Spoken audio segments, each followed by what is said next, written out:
I have cancer and I'm going through chemo and I'm gonna have to have surgery.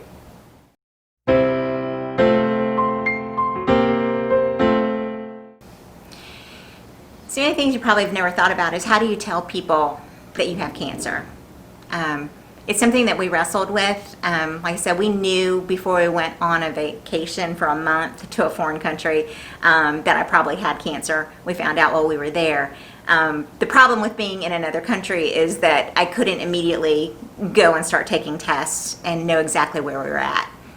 So we were fortunate enough that the type of cancer that I have, colon cancer, was caught very early, and it is considered a slow-growing cancer, which can be a good and a bad thing. Because it is slow-growing and a lot of people don't have symptoms, it's not usually caught, or often isn't caught, until it's too late. You know, until it's stage 3 or stage 4, and options are way different there than the options that I have today. It's stage 1, it's considered stage 1 and 0, so they aren't definitive whether it's in my lymph nodes or not. The scans weren't real clear, and that's something they wouldn't know until I have surgery. But just to be safe, we're treating it as stage 3, and that's why I have to go through chemo and radiation. The surgeon was really good in explaining what the options were, and that's what we felt was best. We went to the oncologist, and he agreed with that treatment as well. Once we had that information and the tests were back and we had talked to the people that we needed to talk to, it was time to tell our family. Unfortunately, we do have 2 grown children, but we all live in different states. And my mom lives in a different state, and so I couldn't fly anywhere, and probably shouldn't anyways, to tell them. So we told them via FaceTime.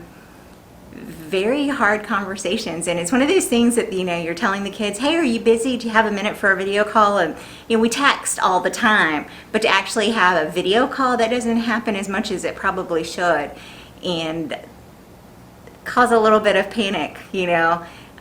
It was hard. It was one of those things that I needed to say it myself. I needed to say it out loud. I could have had Michael do it for me, and he would have gladly if I asked him to.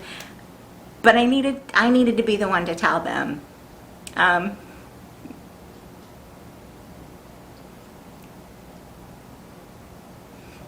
Not easy conversations.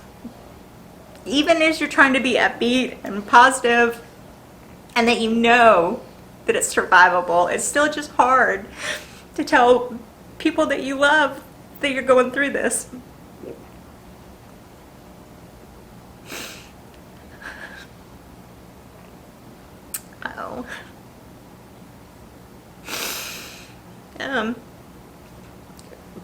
But we did. We told the kids first, and then I needed to tell my mom.